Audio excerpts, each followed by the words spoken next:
के माध्यम से आज ये रूबरू होने का, काफ़ी दिनों से अपने घरों में बंद पड़े थे, आज आमने-सामने देखा लोगों को, बहुत अच्छा लगा, बहुत खुशी हुई। सबसे पहले आपको बहुत-बहुत बधाई मदर्स डे पर, कि सभी लोग मदर्स का ध्यान रखें जो चली गई हैं उनके लिए, उनके जो उन्होंने हमको जो ज्ञान दिया उसको बाँटें लोगों तक। बहुत-बहुत धन्यवाद, आप लोगों ने समय दिया, यहाँ आए। तो आज चर्चा जो होगी हमारी, वो चर्चा का जो विषय है मेन वो हमारा, वो हमने जो रखा है इसमें, संविधान संविधान के सामने चुनौतियाँ। मेन विषय है जो हमारा, वो संविधान के सामने चुनौतियाँ। बड़े-बड़े दिग्गज लोग बैठे हैं, डॉक्टर सुरेश माने जी अपने आप में एक बहुत बड़ी चीज़ हैं, जो पीएचडी हैं लॉ से, महाराष्ट्र से, और वरिष्ठ राजनेता भी रहे हैं, बसपा गवर्नमेंट में महासचिव भी रहे हैं और अपनी पार्टी भी चलाते हैं। तो विषय आज हमारा केवल एकेडमिक है, जो संविधान के सामने चुनौतियों पर है। तो हम सबसे पहले स्टार्ट करते हैं डॉक्टर सुरेश माने जी को, डॉक्टर सुरेश माने जी के साथ। आवाज़ क्लियर आ रही है सर? किशन जी तब तक सबका परिचय करवा दो। जी, जी, जी, जी, डेफ़िनिटली, डेफ़िनिटली। तो सबसे पहले जो नकलों से डॉक्टर बीपी अशोक जी, पीएचडी, डीलिट, पीपीएस, वरिष्ठ पुलिस अधिकारी हैं, हमारे सामने बैठे हुए हैं। सर हाथ रेज़ करके अपना इंट्रोडक्शन दे दें। डॉक्टर बीपी अशोक है, सभी को जय भीम, नमोबुद्धाय। जय भीम सर, जय भीम। दूसरे हमारे जो वरिष्ठ अधिवक्ता हैं, एडवोकेट सुजीत सम्राजी दिल्ली से, एक अच्छे सामाजिक प्रसिद्ध सोशलिस्ट समाज सेवी व्यक्ति हैं। सुजीत जी कहाँ चले गए? अपना इंट्रोडक्शन दें हाथ रेज करके। सबको मेरा क्रांतिकारी जय भीम। आपकी वीडियो सम्राट। जी जी। अंतानी जी समता टीवी चलाते हैं और समाज की सेवा में 10-15 साल से लगे हुए हैं, पूरी तरह से पुरजोर से। जहाँ भी कोई प्रोग्राम होता है वहाँ सबसे पहले अपनी उपस्थिति दर्ज कराते हैं। अंतानी जी सभी सम्मानित सदस्यों को, अतिथियों को सादर जय भीम। जी जी। और माने सर को आप इंट्रोडक्शन दे ही दिया माने जी ने। जी जी सर, आपकी पिक चली गई क्या सर? माने सर नहीं, माने सर है हमारे साथ। ठीक है, ठीक है। तो सर जो हमने आज का जो रखा है वो संविधान के सामने चुनौतियाँ, तो हम इस पे विषय पर चर्चा करेंगे आज। पहले हम जूम पे करने की सोच रहे थे, लोग अपने क्वेश्चन भी पुट अप कर सकते हैं, उनका हम आंसर भी दे सकते हैं, लेकिन एक नया मीडिया मिला है, उसके माध्यम से मीटिंग चालू करते हैं, संविधान के सामने चुनौतियाँ। तो सर सबसे पहले आपके क्वेश्चन है कि संसद ऊपर है या संविधान, इसके बारे में हमें आप बताएं, मार्गदर्शन करें, इसका उत्तर दें कि संसद ऊपर है या संविधान। सबसे पहले आज की चर्चा के सभी आयोजकों को शुक्रिया कि इतने महत्वपूर्ण सब्जेक्ट के ऊपर आप लोगों ने ये डिस्कशन आयोजित किया, इसलिए आप सभी को शुक्रिया। आपको सुनाई दे रहा है? हाँ सही आ रहा है, करते रहो। सबसे पहले आप सभी को शुक्रिया इस कार्यक्रम के लिए। ये कोरोना वायरस के पीरियड में अपने घरों में बैठकर विचारों का आदान प्रदान करने का सोशल मीडिया एक बेहतरीन माध्यम है, और उस माध्यम का इस्तेमाल करके आज हम लोग अपने साथियों से इस विषय के ऊपर विचार विमर्श कर रहे हैं। संविधान के सामने चुनौतियां, इस विषय के ऊपर जब बात करोगे तो समय की सीमा नहीं रहेगी। जी 1950 से लेकर 2020 तक कई ऐसे दाखले इतिहास में मौजूद हैं, इनको पेश किया जा सकता है, दिखाया जा सकता है, बताया जा सकता है, लेकिन इसको बिल्कुल संक्षिप्त करते हुए सबसे पहले संविधानकर्ताओं की भूमिका समझना बहुत जरूरी है। जो framers of the constitution of India है, उनकी भूमिका को समझना जरूरी है। और जब संविधान बनाते वक्त क्या ब्रिटेन की तरह हमने पार्लियामेंट को सर्वोच्च वरीयता देनी चाहिए कि अध्यक्षीय प्रणाली के माध्यम से अध्यक्ष नाम का सर्वोच्च पद बनाकर अमेरिका जैसे मॉडल को हमने अपनाना चाहिए थे? इस दोनों विषय के ऊपर बहुत गहरी और लंबी चर्चा संविधान सभा में हुई है, काफी लंबी चली है। उसका जिक्र बाबा साहब अम्बेडकर ने ड्राफ्ट कॉन्स्टिट्यूशन जब इंट्रोड्यूस किया तो 4 नवंबर 1948 के अपने वक्तव्य में उसका परिचय दिया है। ब्रिटेन एक मॉडल रिप्रेजेंट करता है और अमेरिका दूसरा मॉडल रिप्रेजेंट करता है। ऐसे हालत में हमारे संविधान कर्ताओं ने ना ब्रिटेन वाला मॉडल चुना है ना अमेरिका वाला मॉडल चुना है। ब्रिटेन वाला मॉडल पार्लियामेंट को सर्वोच्च वरीयता देता है, सारे अधिकार देता है, और अमेरिका मॉडल में जो भी विंग्स गवर्नमेंट के हैं उसमें डिवीजन ऑफ पावर, इसको हम सेपरेशन ऑफ पावर्स नाम के डॉक्ट्रिन से जानते हैं।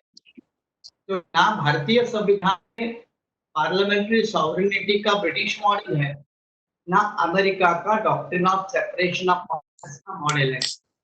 ये दोनों मॉडल भारतीय संविधान में नहीं है और इसलिए ना पार्लियामेंट सर्वोच्च है, ना हर एक विंग अपने अपने प्रांगण में सर्वोच्च है। इस तरह की परिभाषा भारतीय संविधान में है। ये भारतीय संविधान के अंदर सबसे पहले अगर कोई बात है तो किसी भी ऑर्गन के साथ कोई ज्यादा विशेष अधिकार नहीं दिए गए हैं। हर एक ऑर्गन को अपने अधिकारों में सीमित किया है और दूसरे ऑर्गन को एक दूसरे के ऊपर चेक्स रखने का प्रावधान किया है, जिसको भारतीय संविधान में हम इसको कहते हैं, ये system of checks and balances है। चेक्स एंड बैलेंसेस का मतलब ये है कि अगर संसद एक्सेस करेगी तो जुडिशरी उसको चेकअप कर सकती है, और अगर जुडिशरी कहीं गलतियां या एक्सेस कर सकती है तो उसको पार्लियामेंट सही कर सकती है। या अगर एग्जीक्यूटिव, चाहे गवर्नर हो चाहे राष्ट्रपति हो, अगर उनका भी कोई गलत तौर तरीका आ जाता है तो उसमें हस्तक्षेप करने का पूरा अधिकार न्यायपालिका को है। इसका मतलब ये हुआ कि भारत में हर कोई स्टेट एक्शन, और स्टेट एक्शन का मतलब बहुत बड़ा लंबा है, वो देश के प्रेसिडेंट से लेकर ग्राम पंचायत के सरपंच या मुखिया तक आ जाता है। उसमें हर एक एक्शन को न्यायालय के माध्यम से चैलेंज करने का प्रावधान है, और अगर न्यायालय कहीं गलत होता है तो देश की पार्लियामेंट को उसको भी सुधारने का अधिकार है। इसको भारतीय संविधान के रूप में एक system of checks and balances के रूप में कहा जाता है, जो बहुत बैलेंस, जिसको हम डेलिकेट बैलेंस कहते, डेलिकेट बैलेंस कहते। ये डेलिकेट बैलेंस बनाना हर संवैधानिक संस्था की जिम्मेदारी है, और इसलिए इस देश की संसद ना दूसरे ऑर्गन से ज्यादा सर्वोच्च है, या जुडिशरी ना संसद से ज्यादा सर्वोच्च है, बल्कि ये सारे ऑर्गन जो है, चाहे जुडिशरी हो चाहे एग्जीक्यूटिव हो,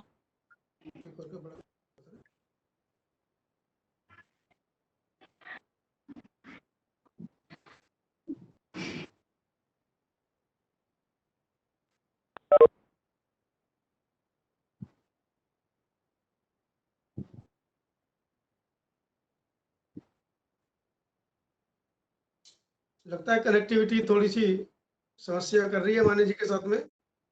हाँ, थोड़ा सा आना बंद हो गया, वीडियो तो आ रहा है लेकिन एडवोकेट एस के पात्रे साहब हमसे जुड़ना चाह रहे हैं, लेकिन उनका भी नेट की प्रॉब्लम चल रही है।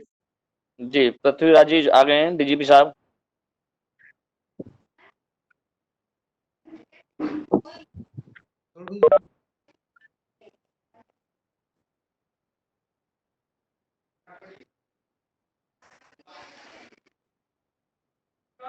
हेलो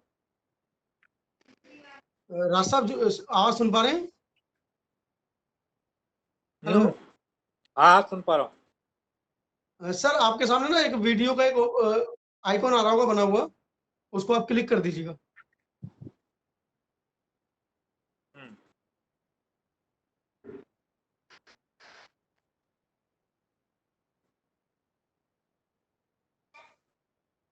माने सर किधर चले गए? नहीं माने सर, जी जी नेट की कनेक्टिविटी की थोड़ी प्रॉब्लम आ रही है। जी जी जी, वंस अगेन अभी वेलकम। सुनाई दे रहा है बराबर? जी माने सर जी, जी। सुनाई दे रहा है, आप कंटिन्यू करें सर। कभी कभी ये भी होता है कि ये संविधानिक पदों के ऊपर बैठे हुए लोग आपस में ही टकराते हैं। और इससे कॉन्स्टिट्यूशनल कॉन्फ्लिक्ट पैदा होते हैं, संविधान की टकराव की हालत पैदा होती है। सबसे बड़ा टकराव 1964 में 1964 में उत्तर प्रदेश में ही जब खड़ा हुआ था, जब किसी एक आदमी ने किसी एक एमएलए के बारे में पर्चा गोरखपुर से पब्लिश किया था, केशव सिंह नाम था उसका। उस केशव सिंह ने जब एक पर्चा प्रकाशित किया तो उस उत्तर प्रदेश के एमएलए ने हाउस में प्रिविलेज का मोशन रखा, ब्रीच ऑफ प्रिविलेज का। उस प्रिविलेज के मोशन के तहत स्पीकर ने उस केशव सिंह को अरेस्ट करवा के गोरखपुर से ये इलाहाबाद लखनऊ लाया गया था और उसको 7 दिन की कस्टडी दी थी। 7 दिन की जब वो कस्टडी हुई, जेल में गया, तो उसने न्यायपालिका में 7 दिन के अंदर अर्जी लगाई और मेरे अधिकारी का, मूलभूत अधिकारी का हनन हुआ, इसलिए रियायत की मांग की थी। हाबियस कॉर्पस का पिटीशन था और लखनऊ बेंच के इलाहाबाद हाई कोर्ट ने उसको 7 दिन पूरे होने के पहले इंटीरियम बेल देकर छुड़वाया। जब छुड़वाया था तो उत्तर प्रदेश विधानसभा और विधानसभा के स्पीकर इनको लगा कि ये हमारे अधिकारों का उल्लंघन है, ये हाउस के अंदर हमने क्या करना चाहिए ये न्यायपालिका नहीं बता सकती। हम यहाँ सर्वोच्च है, स्पीकर यहाँ का सर्वोच्च है और हाउस में क्या होगा ये स्पीकर तय करेगा, उसकी जो एडवाइजरी कमेटी होती है वो तय करेगी, ना कि जजेस तय करेंगे। और इसलिए उत्तर प्रदेश के विधानसभा स्पीकर के माध्यम से जो लखनऊ बेंच पे सामने इस केशव सिंह की याचिका में जो वकील आया था, उस वकील के ऊपर भी अरेस्ट वारंट निकाला और इलाहाबाद हाई कोर्ट के 2 जजेस जिन्होंने जामीन दिया था, बेल दिया था, उन जजों के ऊपर भी वारंट निकाला था उत्तर प्रदेश के विधानसभा के असेंबली।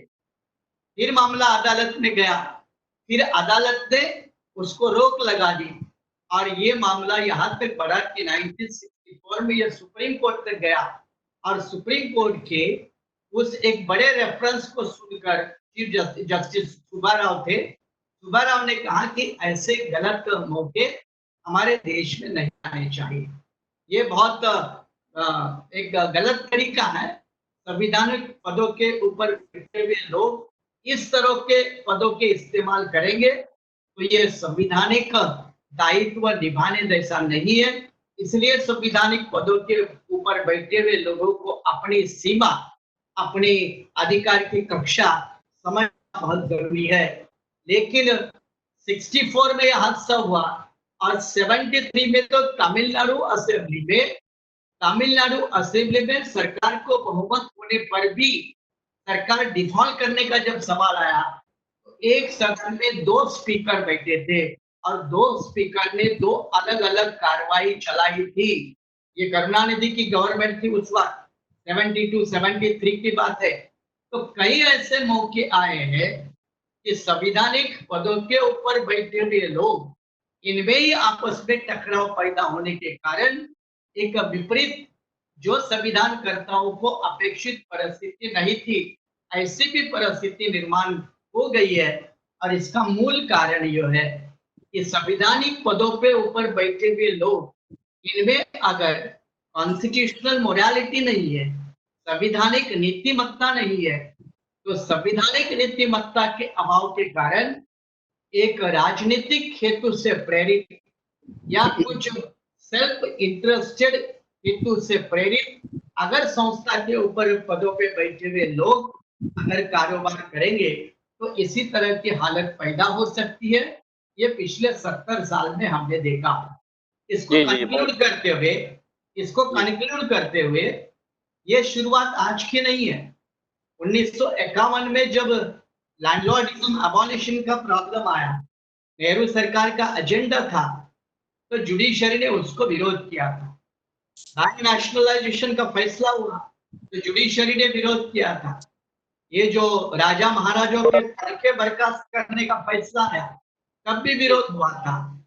तो जब जुडिशरी बीच में आती है तो संवैधानिक रूप से संवैधानिक अमेंडमेंट करके जुडिशरी के ऊपर हावी हो जाता है और इसीलिए 1951 में जवाहरलाल नेहरू का एक प्रसिद्ध स्पीच है, जिस स्पीच में उन्होंने कहा कि किसी भी हालत में इस देश की न्यायपालिका ये थर्ड चैम्बर नहीं बननी चाहिए, ये थर्ड हाउस नहीं बनना चाहिए, उसको भी अपनी मर्यादा में रहना चाहिए।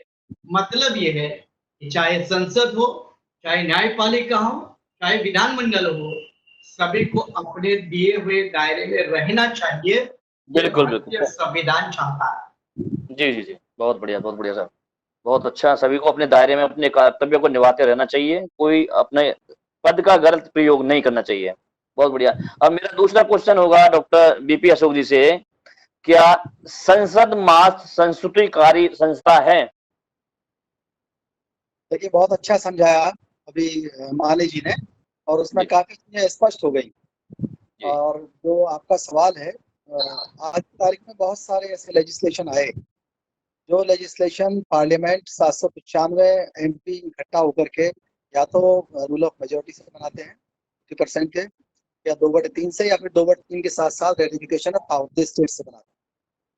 और ऐसा कानून कई बार ऐसा होता है कि सुप्रीम कोर्ट के 1 या 2 जज बैठते हैं और उस कानून को क्रैश कर देते हैं। निश्चित रूप से जो कानून है वो 1 MP नहीं बनाता, 2 या 10 MP नहीं बना सकते। और ऐसे में उस कानून को मात्र 1 या 2 जज, ये मान लिया जाए कि 1 या 2 जज सुप्रीम कोर्ट हो गए, तो ये बड़ी डिबेटेबल क्वेश्चन हो जाता है। और केशवानंद भारती केस में कह भी दिया गया है, जो माने जी ने भी स्पष्ट किया, कि संविधान ऊपर है। संविधान में जो लिखा हुआ है उसका इंटरप्रेटर कॉन्स्टिट्यूशन जो है वो सुप्रीम कोर्ट है, लेकिन उसका जो जो बैठे हुए हैं लोग बाहर, उनकी नीयत से बहुत ज्यादा फर्क पड़ता है। उस चीज को रोकने के लिए ऐसी स्थिति ना आ पाए कि संसद मात्र रिकमेंडेटरी बॉडी हो जाए, ऐसा खतरा, ऐसी चुनौती सामने आती दिखाई दे रही है। तो इसमें निश्चित रूप से जो संविधान पीठ है सुप्रीम कोर्ट की, उसके अंदर प्रतिनिधित्व बेहतर होना चाहिए, एडिक्वेट रिप्रेजेंटेशन होना चाहिए, जिसमें लगे कि हाँ सिर्फ संविधान में जो लिखी चीजें वही इंटरप्रेट की जा रही हैं। ऐसा ना हो कि कहीं कोई एक आदमी या किसी की नीयत से इंटरप्रिटेशन पर असर पड़ रहा है, इस तरह की चीजें हैं। और जो इंडिपेंडेंस ऑफ जुडिशरी है, वो जो एनशाइंड है कॉन्स्टिट्यूशन ऑफ इंडिया के अंदर, बहुत अच्छी चीज है और लगातार वो बनी हुई है और उसका वेलकम होना चाहिए। लेकिन कहीं ना कहीं जब भी चेक्स एंड बैलेंसेस में डिविएंस आता है, कोई डिस्टर्बेंस आता है, तो इससे डेमोक्रेसी को खतरा होता है। और डेमोक्रेसी का मतलब है representation, representation everywhere, whether it is judiciary और इन पार्लियामेंट और इन प्राइवेट सेक्टर, एवरीवेयर। और यही वजह है कि पार्लियामेंट कभी कभी लगता है कि रिकमेंडेटरी बॉडी होगी। तो इस बारे में नेशनल डिबेट होनी चाहिए, इसमें पार्लियामेंट में चर्चा भी होनी चाहिए, और जो पार्लियामेंट्री डेमोक्रेसी है उसकी उसकी पूरी तरह से उसका प्रोटेक्शन हो। पार्लियामेंट्री डेमोक्रेसी में हम हैं, पार्लियामेंट निश्चित रूप से जो रिप्रेजेंट करती है तो वही है जो संविधान सभा आज नहीं है, लेकिन we the people of India को रिप्रेजेंट करने वाली जो बॉडी है वो पार्लियामेंट है, हमारे राष्ट्रपति, लोकसभा और राज्यसभा। तो वहाँ उसकी बात निश्चित रूप से कोई हल्की बात नहीं होती, वो बहुत मैच्योर है। संविधान यही चाहता है कि we the people of India की बात पार्लियामेंट में चले, उसी के अनुसार लेजिस्लेशन हो। एक और चीज है कि कोई भी रिव्यू पब्लिक रिव्यू से ऊपर नहीं हो सकता, और पब्लिक रिव्यू है जनरल इलेक्शन, हर 5 साल में होता है, कई बार मध्यावधि चुनाव भी होते हैं। जब पब्लिक रिव्यू हो गया तो निश्चित रूप से जुडिशियल रिव्यू कोई पब्लिक रिव्यू से ऊपर की चीज नहीं है। तो पार्लियामेंट ही उस पब्लिक रिव्यू को पूर्ण करती है जनरल इलेक्शन के द्वारा, पार्लियामेंट। और जो ये स्थिति है कि जज को चुनेगा, निश्चित रूप से जब सांसद को चुनने का अधिकार संसद को नहीं है और सचिव को चुनने का अधिकार सचिवालय को नहीं है, तो निश्चित रूप से जो व्यवस्था है कि जज को नहीं चुन सकता, पूरी दुनिया के अंदर भी ऐसा नहीं है। सारी दिक्कतें चेक्स एंड बैलेंसेस को उसी वजह से आई हैं। तो इसमें एक एकेडमिक डिबेट पार्लियामेंट में भी होनी चाहिए, और पार्लियामेंट्री डेमोक्रेसी को जो खतरा है वो किसी भी तरह से ऐसी जगह से नहीं आना चाहिए जहाँ से अपेक्षित नहीं है। तो पार्लियामेंट की जो बात है वो ऊपर है, संविधान सर्वोपरि है। उसको तभी ध्यान में रखा जा सकता है कि जब हम पार्लियामेंट्री डेमोक्रेसी को, जो रिप्रेजेंटेटिव डेमोक्रेसी की, उसको बचाया जाए, उसे सुरक्षित रखा जाए, तभी we the people of India का जो ओपिनियन है वही चले। Thank you.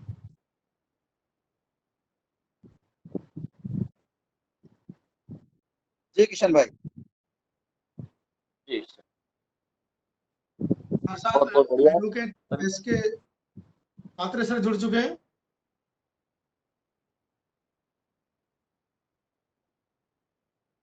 सुजीत भाई आवाज आ रही है? एडवोकेट सुजीत जी, आवाज आ रही है आपको? जी जी बहुत बढ़िया आवाज आ रही है। जी जी जी आ रही है बात। जी अब नेक्स्ट क्वेश्चन सम्राट जी से है। सुजीत सम्राट जी वरिष्ठ अधिवक्ता हैं सुप्रीम कोर्ट में। क्या न्यायालय न्यायाधीश बना सकता है? क्या सचिवालय सचिव बना सकता है? क्या सांसद चुन सकती है? इन तीनों का आप उत्तर दें कि ये हो सकता है ऐसा। देखो, जैसे पहले मेरे दोनों जो वरिष्ठ साथी हैं जिन्होंने बताया संविधान के बारे में, डॉक्टर माने साहब ने और डॉक्टर वीपी अशोक साहब ने, कि बताया संसद को कोई अधिकार नहीं है सांसद चुनने का। इलेक्शन होते हैं, पब्लिक को सुनने का अधिकार है, और ऐसे ही जो सेक्रेटरी है उसको भी कोई अपने सेक्रेटरी चुनने का अधिकार नहीं।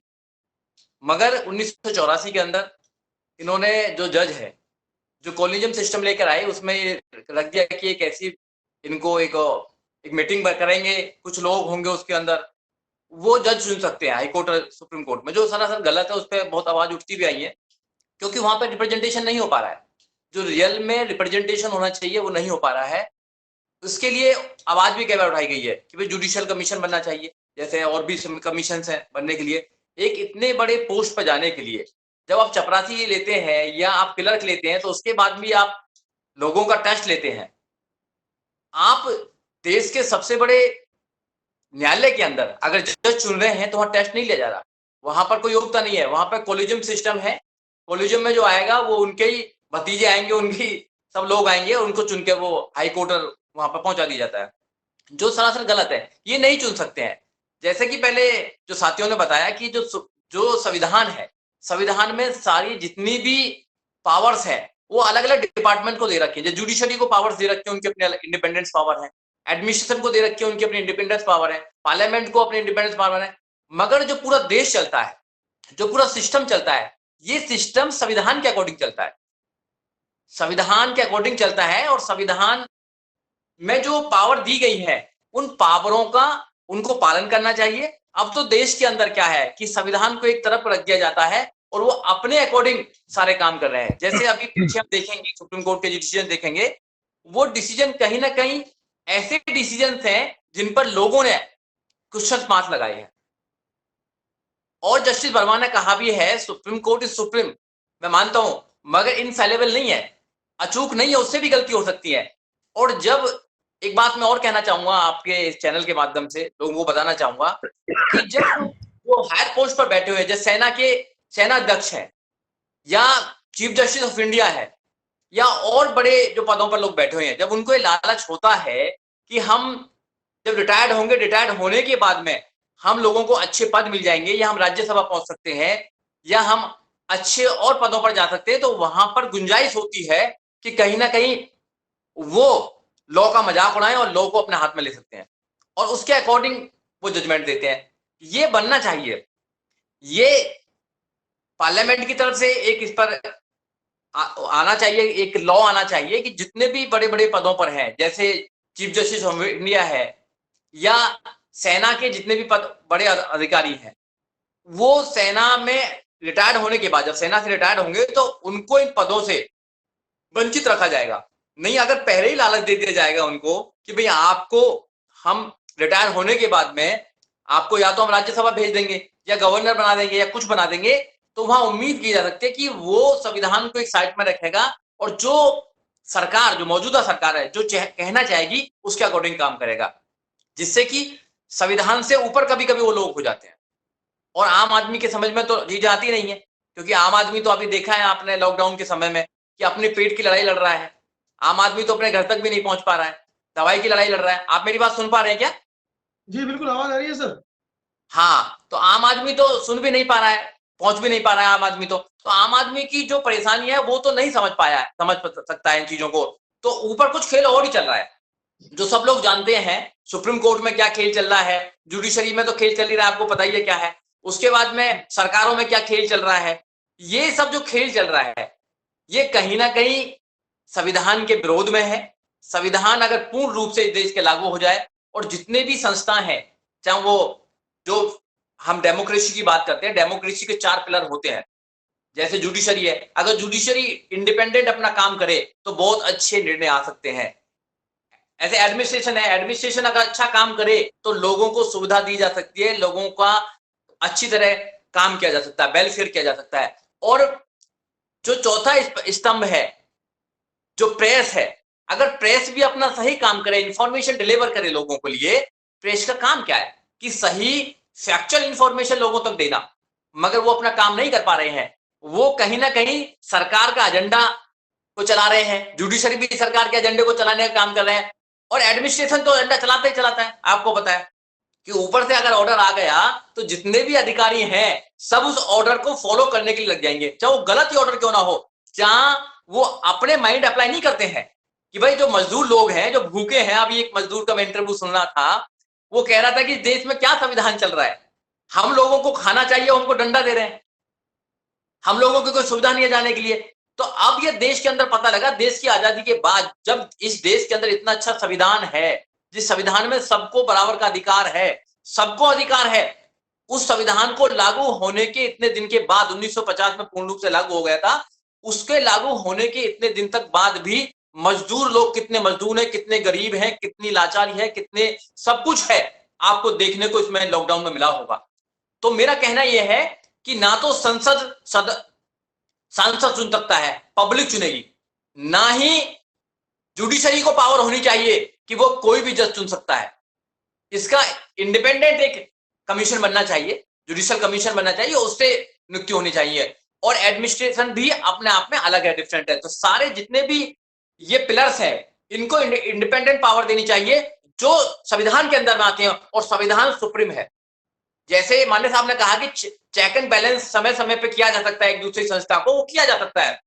अगर जुडिशरी को गलत करती है तो डेफिनेटली उसको पार्लियामेंट संज्ञान ले सकता है। जैसे अभी 20 मार्च 2018 को SC/ST का जो एक्ट था उसको डाइल्यूट कर दिया था 2 जजों ने, तो सुप्रीम कोर्ट में उसमें ऑर्डिनेंस पास किया और उसके बाद में उसको एजिट कर दिया था। तो कर सकता है, ये होना चाहिए। मगर मेरा कहना फिर भी है कि सुप्रीम कोर्ट जो है उसमें जो जज चुने जाते हैं वो गलत तरीके से चुने जाते हैं, उस पर बहुत आवाज उठाई जा रही है।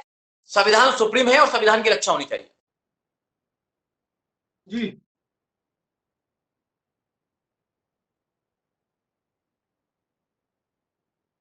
हमारे साथ एडवोकेट SK पात्रे साहब भी जुड़े हैं। सर स्वागत है जी आपका।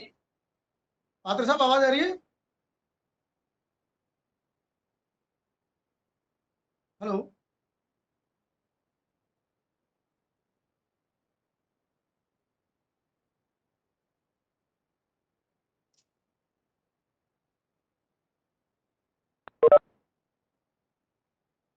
किशन जी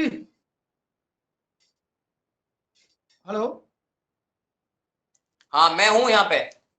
जी जी जी हाँ किशन जी आवाज- हाँ, जी मेरी किशन आवाज, जी, सुशील जी ने बात अपनी समाप्त कर दी है, आप आगे जी कंटिन्यू करें सर।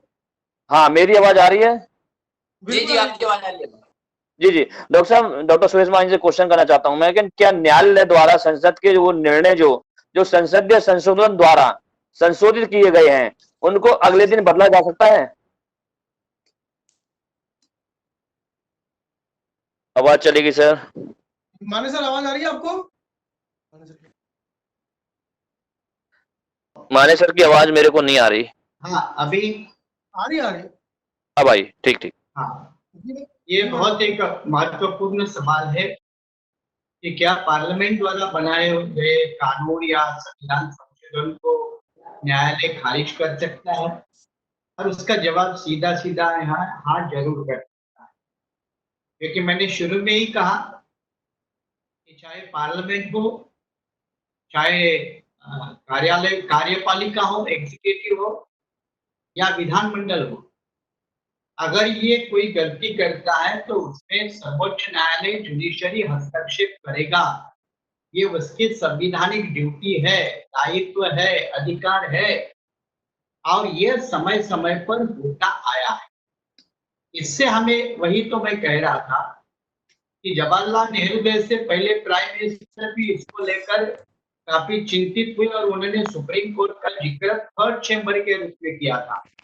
पार्लियामेंट के 2 हाउसेस है, तो ये तीसरा हाउस कैसे बन सकता है, ये सवाल उठाया था और वो आज भी वाजिबी है।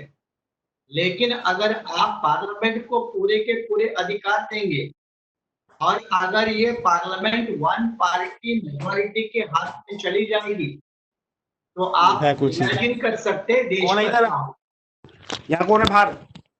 वन पार्टी मेजॉरिटी के हाथ में अगर ये देश की संसद चली जाएगी तो आज सिटीजनशिप के बिल के मौके पर हमने मेजॉरिटी के परिणाम देखे हैं कि अगर किसी ब्रूट पावर के साथ सत्ता में बैठे हुए गलत तरीके का इस्तेमाल कर सकते हैं तो दुनिया के इतिहास में हिटलर जैसा बेहतरीन कोई उदाहरण नहीं है कि जो हिटलर पार्लियामेंट्री डेमोक्रेसी के रूप से और संवैधानिक तरीके से सत्ता में आया था, लेकिन सत्ता में बहुमत होने के बाद जर्मनी को कहां लेकर चला गया ये अंदाजा आपको लगना चाहिए। इसीलिए न्यायपालिका गलत है, इसलिए सारे अधिकार पार्लियामेंट को होना चाहिए। अगर इस तरह की कोई समझ रखता है तो वो बिल्कुल गलत है, क्योंकि पॉलिटिकल क्लास ये भी एक मेजॉरिटी वाला क्लास है और ये मेजॉरिटी हमेशा डेमोक्रेटिक नहीं होती है। बाबा साहब अम्बेडकर ने इसको बिल्कुल विस्तार से कहते हुए कहा है कि इंडिया में हमेशा डेमोक्रेटिक मेजॉरिटी नहीं होगी बल्कि कम्युनल मेजॉरिटी बड़े पैमाने पे होगी और कम्युनल मेजॉरिटी का रूप आज के भी सरकार में हमको देखने को मिलता है। तो इसलिए पार्लियामेंट के फैसले बदलने का अधिकार जुडिशरी को है। जुडिशरी का वो संवैधानिक दायित्व है। इसमें जजों की नियुक्ति के ऊपर जो हमारी पहली बहस थी, पहले जजेस के नियुक्ति में एग्जीक्यूटिव को बड़े पैमाने पे अधिकार था, ये 94 में खत्म हो गया। 94 तक एग्जीक्यूटिव इनको बड़े पैमाने पे अधिकार थे जजों के नियुक्ति में और इसलिए जस्टिस कृष्णा अय्यर जैसे लोग जज क्यों बने, जबकि जस्टिस कृष्णा अय्यर ये 58 में केरला के लॉ मिनिस्टर थे, एक्टिव पॉलिटिक्स में थे। ऐसे लोग जजेस क्यों बने, किस तरह से बने? तो उसकी प्रक्रिया ये थी कि उस वक्त एग्जीक्यूटिव को अपर हैंड था। 1994 के बाद ये पूरा मामला सुप्रीम कोर्ट के 5 मुख्य न्यायाधीश और अगर हाईकोर्ट के किसी न्यायाधीश की नियुक्ति करना है तो हाईकोर्ट का चीफ जस्टिस, ये 6-7 लोगों के बीच का मामला बढ़ चुका है और इसलिए अपने देश में जजों की नियुक्ति को लेकर काफी सालों से डिमांड उठ रही थी कि कोई इंडिपेंडेंट कमीशन बनना चाहिए, जिसका जिक्र अभी सुरजीत भाई ने किया। ये कमीशन भी बना था, लेकिन फिर इस कमीशन को और ऐसे कानून को सुप्रीम कोर्ट ने फिर खारिज कर दिया, उसको रद्द बातल कर दिया और पूरे के पूरे जजों के नियुक्ति के अधिकार फिर एक बार 6-7 जजों की, उसमें सुप्रीम कोर्ट के 4-5 जो वरिष्ठ जजेस है और संबंधित हाई कोर्ट का चीफ जस्टिस होता है, वो चीफ जस्टिस, ऐसे 6 लोगों के हाथ में ये बिल्कुल नियुक्ति की और ट्रांसफर की पूरे के पूरे अधिकार ये 6 लोगों के हाथ में आए हैं, जिसको हम कॉलेजियम सिस्टम कहते हैं। और ये कॉलेजियम सिस्टम बिल्कुल गलत है। इसके कई उदाहरण हमारे सामने आए हैं, कई जजों ने उसको स्पष्ट रूप से रखा है, लेकिन जुडिशरी अपना यह अधिकार छोड़ने के लिए तैयार नहीं है। भविष्य में इसमें पार्लियामेंट को हस्तक्षेप करना होगा और हस्तक्षेप करके फिर एक नया प्रावधान लेकर, बिल लेकर, संविधान संशोधन लेकर इतने पर्याप्त सॉल्यूशन देने होंगे जिसको आसानी से जुडिशरी नकार नहीं सकती। ये व्यवस्था तक हमें जाना होगा, तब जुडिशरी में फेयर रिप्रेजेंटेशन आ सकता है। जी किशन जी, हेलो। बोलिए दंतानी जी। किशन जी, हाँ जी। सर हमारे साथ सुप्रीम कोर्ट के एक और वकील साथ ही साथ में मौजूद है, जी एडवोकेट जी। सत्य प्रकाश जी भी हमारे साथ जुड़ चुके हैं। सत्य प्रकाश जी। हाँ धन्यवाद। सत्य प्रकाश जी आवाज आ रही है? हाँ सर, मैं सुन पा रहा हूँ आपको, मैं सुन पा रहा हूँ। स्वागत है सर आपका इस मीटिंग में जुड़ने के लिए, धन्यवाद। Thank you. जय भीम। जी प्रकाश जी, जय भीम जय भीम। प्रकाश जी, जो हमारे भी चल रही है, जो संविधान के सामने चुनौतियां ये चल रहा है, जो हमने आज की जो मीटिंग रखी है, जी। इसमें आप कुछ हमें जानकारी दें। क्या जुडिशियली रिव्यू के ऊपर कुछ नहीं है? जुडिशियली रिव्यू के ऊपर कुछ नहीं ना है क्या? किशन स्वरूप जी, पहले मैं आपका सवाल सुनना चाहूंगा। आपका जी, पहला सवाल है कि क्या जुडिशियल रिव्यू के ऊपर कुछ नहीं है, सिर्फ यही सवाल है या इसके अलावा भी कोई सवाल है? यही सवाल है, उसके यही बाद मैं सवाल। अपनी बात, देखिए ऐसा है, जुडिशियल रिव्यू जो है एक बहुत छोटा सा एक प्रोविजन जो है वो दिया हुआ है, लेकिन इसकी कोई व्याख्या नहीं है जुडिशियल रिव्यू की। ना तो संविधान में इसकी कोई व्याख्या है, ना ही सुप्रीम कोर्ट रूल्स में इसकी कोई व्याख्या है। जो जुडिशियल रिव्यू है, रिव्यू का मतलब है कि अपने निर्णय को अपने हिसाब से ठीक करना। और ऐसा नहीं है कि जो जुडिशियल रिव्यू है, जुडिशियल रिव्यू से ऊपर कुछ नहीं है, ये बिल्कुल गलत है। जुडिशियल रिव्यू ऐसा बहुत बार ऐसा हुआ है, मैं जजमेंट का नाम बता रहा हूं आपको, हुड्डा वर्सेस हुड्डा की जजमेंट है, रूपा अशोक हुड्डा नाम से हम उस जजमेंट को जानते हैं। उसके अंदर यह निर्धारित किया गया था सुप्रीम कोर्ट के द्वारा कि अगर कोई भी निर्णय सुप्रीम कोर्ट ने गलत दे दिया है तो उसे जुडिशियल रिव्यू के द्वारा ठीक किया जा सकता है। और ऐसा नहीं है कि जुडिशियल निर्णय, जो जुडिशियल रिव्यू के बाद में कोई शक्ति नहीं है, ना, बिल्कुल गलत है। जुडिशियल रिव्यू एक जो है एक लीगल एक प्रावधान है। इस लीगल प्रावधान के अंदर हम ये मानते हैं कि पिछले जजिस ने लॉ के आधार पर, कानून के आधार पर अगर कोई चीजें गलती की हैं तो उसे जो नए जो जज हैं या जिनके सामने पिटीशन आई है उसे रिव्यू करके उसे लीगल तौर पे उसे ठीक कर सकते हैं। तो जुडिशियल रिव्यू ये है। और जुडिशियल रिव्यू से ऊपर बहुत सारी चीजें हैं, ऐसा नहीं है। जुडिशियल रिव्यू के बाद में भी अगर कहीं एम्बिग्यूटी होती है कि इस कानून के द्वारा जो कुछ चीजें गलत हुई है तो उसको हम रेक्टिफाई कर सकते हैं। जी जी, बहुत बहुत बढ़िया जी। तो जी। पृथ्वीराज जी सर हैं क्या लाइन पे? जी, हमारे साथ एडवोकेट एसके पात्रा साहब भी जुड़े हुए हैं। पात्रे जी, पात्रे जी, पात्रे जी, आवाज आ रही है? आसन भाई। पात्रे सर, आवाज आ रही है सर? उनके नेट की थोड़ी कमी है। मैं किशन जी, जी, मुझे सुन सकते हैं आप? हाँ बिल्कुल बिल्कुल। बिल्कुल बिल्कुल। हाँ, तो अभी जो सत्य प्रकाश जी ने आपको जो समझाया वो जुडिशियल रिव्यू के लेकर था। जी। जुडिशियल रिव्यू भारतीय संविधान की धारा 32, 226 और 227 और 136, ये 4 संविधान के जो आर्टिकल्स है, इन आर्टिकल के माध्यम से जुडिशियल रिव्यू का प्रावधान है। और केशवानंद भारती के जजमेंट के अनुसार जुडिशियल रिव्यू ये भारतीय संविधान का एक मूलभूत स्ट्रक्चर है, बेसिक स्ट्रक्चर है। जुडिशियल रिव्यू का किशन जी मतलब ये है कि एक्शन किसी की भी हो, मैंने शुरू से ही कहा, एक ग्राम प्रधान से लेकर देश के राष्ट्रपति की हो, अगर उसमें कुछ गलतियां हैं, इरेगुलरिटी है, प्रोसीजर सही फॉलो नहीं की है, या उसमें कुछ मॉडिफाइड कैरेक्टर है, उसमें और कुछ जो एलिमेंट है वो गैर संवैधानिक है, तो एक्शन चाहे ग्राम प्रधान की हो या देश के राष्ट्रपति की हो, इसको गलत ठहराने का अधिकार, उसको स्ट्राइक करने का अधिकार, कैंसिल करने का अधिकार जिसको दिया है उसको कहते हैं जुडिशियल रिव्यू। इस रिव्यू के माध्यम से बड़े बड़े संसद द्वारा बनाए गए कानून, राज्यों के विधानसभा द्वारा बनाए गए कानून रद्द करने का अधिकार न्यायपालिका को है, सुप्रीम कोर्ट को है, ये राज्य के लेवल पे हाई कोर्ट को है, और इसको जुडिशियल रिव्यू कहा जाता है। इसलिए जुडिशियल रिव्यू ये न्यायपालिका के हाथ में इतना बड़ा वेपन है कि इसकी कोई सीमा नहीं है, इसकी कोई मर्यादा नहीं है। अगर मर्यादा लगे तो संसद उसके ऊपर संशोधन करके फिर बदलाव करे, लेकिन इस जुडिशियल रिव्यू के नाम से न्यायालय को एक अपरंपार पावर मिली है, और किसी भी कार्यपालिका हो या विधानमंडल हो या कोई भी स्टेट एक्शन हो, स्टेट एक्शन मतलब अगर एक थानेदार ने भी अगर किसी को डिटेन किया तो उस डिटेंशन को चैलेंज करना मतलब ही रिव्यू एक्शन होता है, उसको जुडिशियल रिव्यू ही कहा जाता है। तो ये जुडिशियल रिव्यू की पावर, सबसे बड़ा हथियार ये न्यायपालिका के हाथ में है, और जिसका परिचय हमें समय समय पर दिखता है। जी बहुत बहुत बढ़िया। जी जी।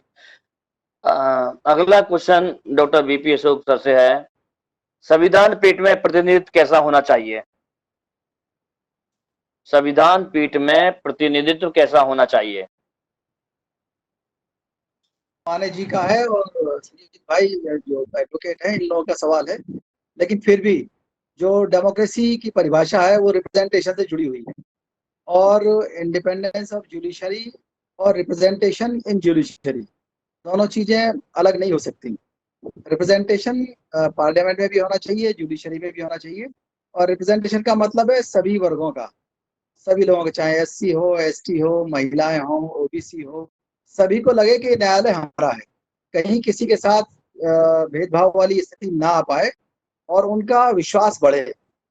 अगर ऐसा लगता है कि कोई व्यक्ति जो जाति सूचक नाम भी नहीं छोड़ा है, किसी ने जातिवाद भी नहीं छोड़ा है, और वो आदमी हर जगह बैठा हुआ है, तो उससे वो अपेक्षा नहीं की जा सकती दूसरी जाति वाले लोगों को कि जिसके अंदर जातिवाद भरा हुआ है, जिसके अंदर सांप्रदायिकता भरी हुई है, तो वो किसी अन्य संप्रदाय या अन्य जाति वाले के साथ न्याय करेगा। तो निश्चित रूप से उस घेरे से निकल कर आने के लिए हर सदस्य को आवश्यक है कि हर संस्था में जितने भी पिलर्स हैं हमारे डेमोक्रेसी के, और सभी के अंदर एससी, एसटी, ओबीसी, माइनॉरिटीज और जनरल कैटेगरीज, महिलाओं, सभी का रिप्रेजेंटेशन होना चाहिए, वो चाहे जुडिशरी हो, चाहे पार्लियामेंट हो, चाहे प्राइवेट सेक्टर हो। और तभी जाकर के राष्ट्रवाद भी, डेमोक्रेसी भी फलीभूत होती है। यही मंशा है एक संविधान की और संविधानवाद की। रिप्रेजेंटेशन सबका होगा तो निश्चित रूप से हर आदमी को लगेगा कि ये हमारा संविधान है, ये हमारा देश है, ये हमारा लोकतंत्र है, हमारा न्यायालय है और हमारी संसद है। रिप्रेजेंटेशन का असली आधार यही है, जिसमें जो we the people of India में साफ साफ इंगित है। पहला जो सेंटेंस है, इसको अगर माने तो कहीं भी अगर रिप्रेजेंटेशन कम है तो उसके निर्णय में वो परिपक्वता नहीं आ सकती जो परिपक्वता उस संस्था के निर्णय में आएगी जिस संस्था के अंदर पूरी तरह से रिप्रेजेंटेशन होगा और उसके प्रति लोगों की आस्था होगी। थैंक यू जी। सत्यप्रकाश जी कुछ कहना चाह रहे थे?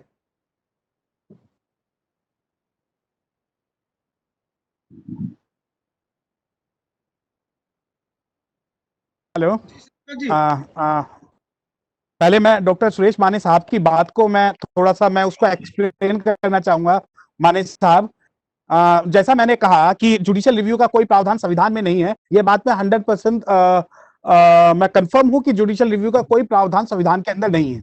जहां तक बात है आर्टिकल 32 की, आर्टिकल 226 की और आर्टिकल 136 की, they are a provision. 136 talk about the SLP, 226 talk about high court powers of the writ, and 32 talk about the remedy provided by the Constitution of India, which are restricted to the five writs only, sir. Another thing, we have to confine 227 and sir 2 to 7 talk about the supervisory power of the over the high courts by the Supreme Court. That is 2 to 7, sir. 2 to 6 high court, the writ jurisdiction under the high court, and there is a difference between article 32 and 2 to 6.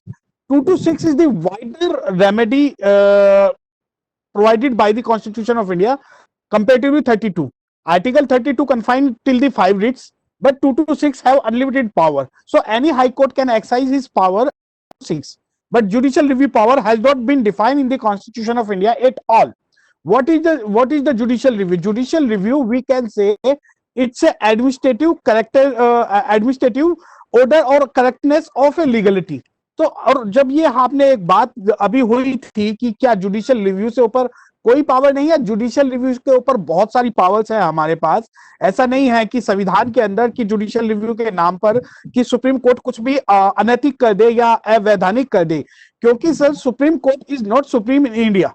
Eight supreme court is not supreme in India, only the Parliament of India is the supreme in India, and Supreme Court cannot make any law which is against the spirit of the Constitution of India as well as Parliament of India. Supreme Court cannot hijack entire system. So judicial review cannot hijack our legal system, our administrative system or entire system at all. तो जब हम judicial review की बात करते हैं तो judicial review के अंदर में सिर्फ और सिर्फ कानूनी वो अड़चनें क्लैरिफाई की जाती हैं जो पहले सुप्रीम कोर्ट ने उनको डिफाइन किया है। तो मेरा ये क्लैरिफाई करना था। और दूसरा, अभी मैं डॉक्टर बीपी अशोक साहब की बात से पूर्णतः सहमत हूं।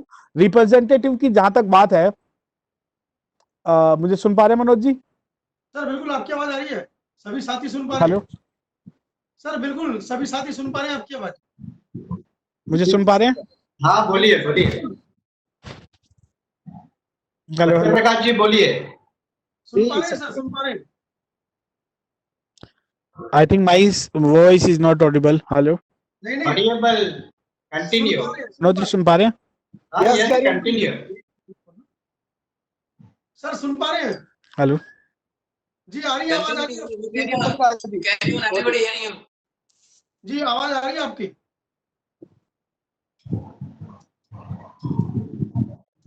हेलो हेलो मेरी आवाज आ रही है? हाँ आ रही है। मनोज जी सुन पा रहे हैं आप मुझे? Yes, बिल्कुल। कंटिन्यू करें।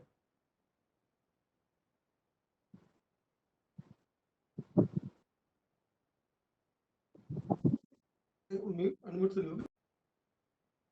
सत्यप्रकाश जी आवाज आ रही है आपकी? मनोज जी सुन पा रहे हैं? मेरी आवाज आ रही है आपको? जी Yes, you continue. Satyaprakash, you continue. जी सत्यप्रकाश जी आवाज आ नहीं रही है पहुंच रही तो इशारा समझ लीजिए आपकी आवाज आ रही है, आप कंटिन्यू करें। हेलो हेलो हेलो आवाज। तो आवाज नहीं पहुंच पा रही। हाँ सर डिस्कनेक्ट कर दो, दोबारा ज्वाइन कर लेंगे। सर किशन जी आप मोर्चा संभालें। गौतम जी ने अभी बोला था उसमें कुछ 2 मिनट आप भी बोला कुछ।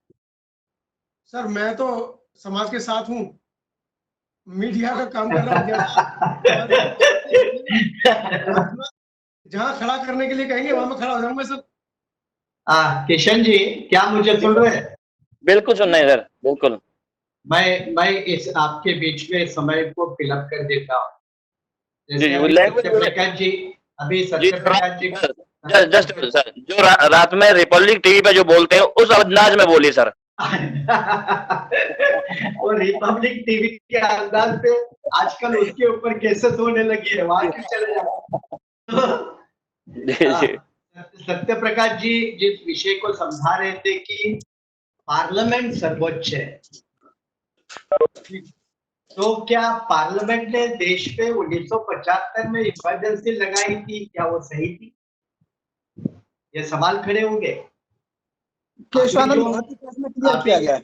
अभी जो मोदी सरकार ने नेशनैलिटी लॉ लाया है, सिटीजनशिप का नया कानून लाया है, क्या वो सही है? यही पार्लियामेंट अब एनआरसी के ऊपर चलने वाली है, क्या वो सही है?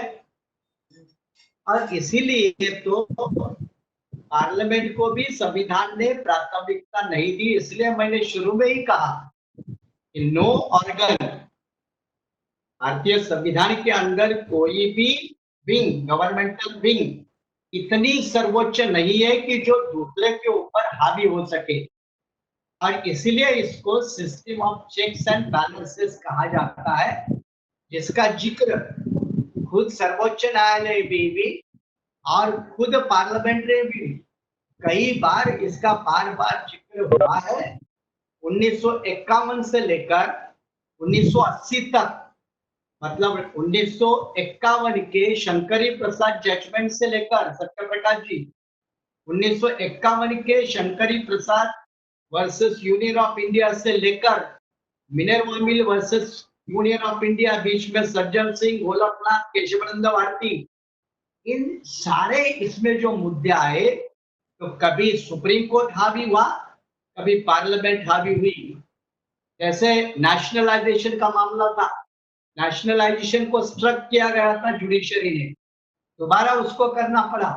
तो ये system of checks and balances है भारतीय संविधान के अंदर, वरना आज तक भारत के पार्लियामेंट में कोई हुक्मरान पैदा हुआ होता, आज भी होना चाहता है, लेकिन संविधान उसकी इजाजत नहीं दे रहा है। संविधान की चेक्स एंड बैलेंसेस के सिस्टम उसको एक हुकुमशाह, एक तानाशाह बनने के रूप में एक बड़ा रोड़ा बन के आई है, क्योंकि पार्लियामेंट को उतने अधिकार नहीं दिए हैं कि जो मेजॉरिटी के आधार पर कुछ भी करे। इसलिए पार्लियामेंट सर्वोच्च है, ये आमतौर पर चुने हुए सांसद कहते हैं। हम लोगों ने जो अभ्यासक है, इस बात को बिल्कुल शेयर नहीं करना चाहिए, क्योंकि वो सही नहीं है। जी जी जी जी जी बहुत बढ़िया। कि सम्राट जी, भारतीय केस में स्पष्ट भी कह दिया, सर्वोच्च तो संविधान है, संविधान सर्वोच्च है। और मामला सिर्फ इसका है कि रिप्रेजेंटेशन अगर सही हो जाए तो चेक्स एंड बैलेंस सफल हो जाएगा, बिल्कुल संविधान सफल रहेगा। दिक्कत सिर्फ इसकी है कि रिप्रेजेंटेशन नहीं है। और कंक्लूजन इसी बात में होना चाहिए किशन जी कि रिप्रेजेंटेशन हर संस्था में सही तरीके से हो, तो जो बिल्कुल। यात्रा है लोकतंत्र की संविधान के आलोक में वो सफल रहेगी और कुशलता से जो जीवन है देश का वो अच्छा रहेगा। जी सम्राट जी, डॉक्टर बीपी अशोक ने जो मैंने प्रश्न किया था संविधान पीठ में प्रतिनिधित्व कैसा होना चाहिए, उन्होंने बताया था तरीका कैसे कैसे रिप्रेजेंटेशन होना चाहिए, कौन होना चाहिए, SC ST OBC। इसके बारे में ये बताइए कि ऐसा होता क्यों नहीं है, आज तक नहीं हुआ, क्यों नहीं हो पा रहा है? देखो, जो डॉक्टर साहब ने बताया बड़ा अच्छा बताया डॉक्टर साहब ने कि रिप्रेजेंटेशन होना चाहिए, क्योंकि जो हमारे देश का सामाजिक ढांचा है उससे उम्मीद नहीं की जा सकती कि कोई एक जातिवादी आदमी कहीं बैठ के निर्णय देगा, ये तो श्योर है। क्योंकि जो हमारा देश का जातिवादी ढांचा है, जो सामाजिक ढांचा है, उससे ये उम्मीद करना कि बहुत सारे लोगों को जस्टिस देगा, ये बेईमानी होगा। इसलिए हर जगह, चाहे वो जुडिशरी हो, एडमिनिस्ट्रेशन हो, रिप्रेजेंटेशन होना चाहिए। जैसे पार्लियामेंट में रिप्रेजेंटेशन है, पार्लियामेंट में 131 मेंबर ऑफ पार्लियामेंट जाते हैं, विधानसभा में 1061 आप MLA जाते हैं, और यहां तक कि प्रधान तक भी है, रिप्रेजेंटेशन का मामला है। तो क्या वो सही रिप्रेजेंटेशन जा रहा नहीं जा रहा, वो दूसरी हमारी बहस हो सकती है। अगर हर जगह जैसे जुडिशरी में है, आप सुप्रीम कोर्ट ले लो, वहां रिप्रेजेंटेशन है नहीं, और जब रिप्रेजेंटेशन नहीं है, जो हमारी व्याथा को नहीं जानता, जो हमारी परेशानी को नहीं जानता, हमारे कल्चर को नहीं जानता, हमारे चीजों को नहीं जानता, वो कैसे सही डिसीजन ले सकते हैं। रही सुप्रीम कोर्ट की बात, रही सुप्रीम कोर्ट में भी कहीं ना कहीं ऐसे जजमेंट आ रहे हैं जहां पर संविधान को एक साइड कर दिया जाता है और डिक्टेटरशिप के हिसाब से उनको दे रहे हैं। जैसे माने साहब ने कई बार बताया कि भाई जो डिक्टेटरशिप हो रही है, ये डिक्टेटरशिप इसलिए नहीं हो पा रही है क्योंकि संविधान बहुत मजबूत है, और वो क्यों नहीं इसमें अमेंडमेंट कर पा रहे हैं, क्योंकि केशवनाथ भारती का एक बहुत बड़ा एक जजमेंट भी है कि जो बेसिक स्ट्रक्चर है, जो संविधान का बेसिक स्ट्रक्चर है, उसमें हम अमेंड नहीं कर सकते हैं।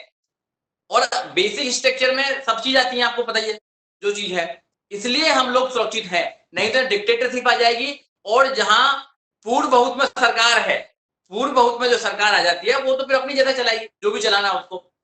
तो रिप्रेजेंटेशन बहुत जरूरी है, हर जगह रिप्रेजेंटेशन होना चाहिए, नीचे से लेके ऊपर तक रिप्रेजेंटेशन बहुत जरूरी है। जब तक सही रिप्रेजेंटर नहीं जाएगा, जब तक बात बनने वाली नहीं है। डॉक्टर साहब ने बिल्कुल सही कहा कि रिप्रेजेंटेशन होना जरूरी है, और रिप्रेजेंटेशन होगा तो हम लोगों की बात रख पाएंगे। इसलिए सुप्रीम कोर्ट में बात नहीं रखी जाती है बहुत सारे मुद्दों पर, हाईकोर्ट में वही बात रखी जाती है, क्योंकि वहां पर हमारा रिप्रेजेंटेशन नहीं है। कॉलेजियम में एक ही समाज के लोग क्यों जाते हैं? कॉलेजियम जो सिस्टम जो डॉक्टर साहब ने बताया, डॉक्टर साहब माने ने बताया कि जो कॉलेजियम सिस्टम है वो अपने पास में क्यों ले रखा है जुडिशरी ने, क्योंकि उनको पता है कि जुडिशरी में अगर दूसरे जो वर्ग के लोग हैं अगर वो आएंगे तो वो हम पे चेक एंड बैलेंस रखेंगे, वो रखेंगे कि गलत हो रहा है। इसलिए इस पावर को अपने हाथ में रखे रखो। आजादी के इतने दिन तक बाद भी पावर क्यों चंद लोगों के हाथों में है, ये सोचना पड़ेगा। संविधान सबको बराबर का अधिकार देता है, मगर फिर भी इनकी चालाकी ऐसी देखिए, समाज में भी कुछ लोगों का दबदबा है, और सरकारी जैसे महकमे है, चाहे जुडिशरी है, उसमें कुछ ही चंद वर्गों का दबदबा है। ऐसा क्यों है? तो सही रिप्रेजेंटेशन नहीं हो रहा है। सही रिप्रेजेंटेशन होना चाहिए, और सही रिप्रेजेंटेशन होगा तो हमें न्याय भी मिलेगा और संविधान भी सही चलेगा। बहुत खूब, जी बहुत खूब। जी डॉक्टर माने एक क्वेश्चन है, क्या संविधान को नष्ट करके न्यायालय की स्वतंत्रता को बचाया जा सकता है? नहीं, बिल्कुल नहीं बचाया जा सकता। ये अरे संविधान को नष्ट करके किसको भी नहीं बचाया जा सकता। बहुत अच्छा। न्यायपालिका को छोड़िए, संविधान को खत्म करेंगे तो देश को नहीं बचा सकता, तो न्यायपालिका कौन सी चीज है भाई। इसलिए बिल्कुल बिल्कुल इसलिए सबसे बड़ा खतरा न्यायपालिका के होगा। संविधान अगर नष्ट हुआ फिर न्यायपालिका कोई मानने के लिए तैयार ही नहीं होगा। जी हेलो। जी आवाज आ रही है किशन जी? जी जी जी जी। तो आज का जो जी जी सभी माने सर की आवाज। माने सर का थोड़ा नेट का प्रॉब्लम है, अभी ठीक हो जाएगा। जी मैं जी इस पर जी थोड़ा एक बात ऐड करना चाहूंगा। I want to add some point here. जी जी जी आपने बोला कि संविधान खत्म हो जाएगा, जुडिशरी इंडिपेंडेंट हो जाएगा।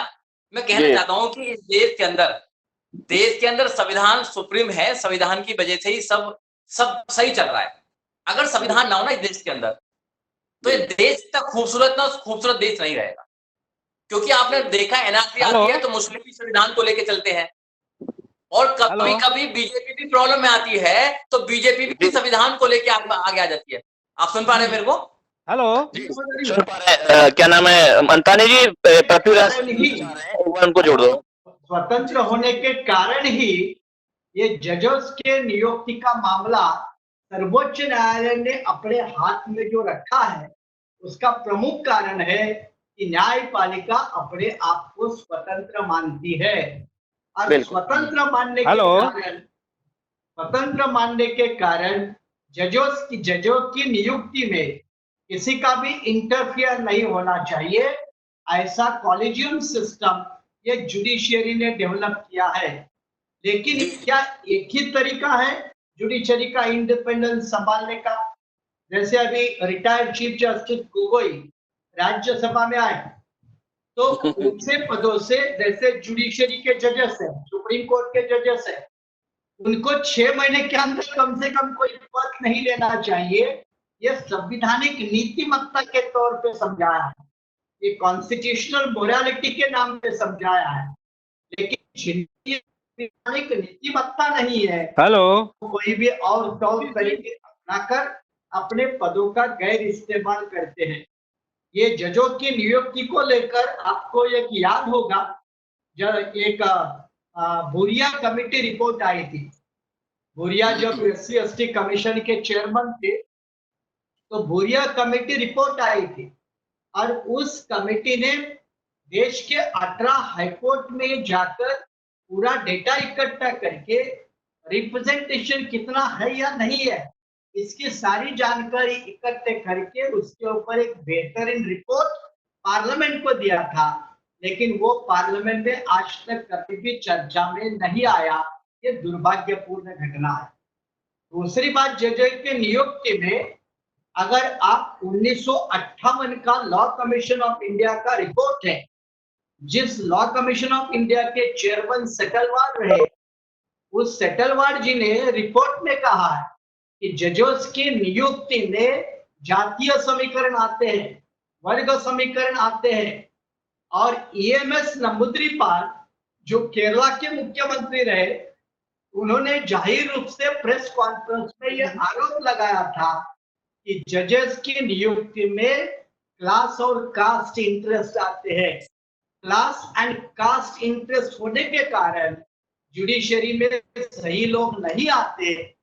ये EMS नंबूदिरीपाल, ये केरला के मुख्यमंत्री ने बड़ी प्रेस कॉन्फ्रेंस में भी कहा था, जिसके कारण उनके ऊपर कंटेम्प्ट का केस भी चला था।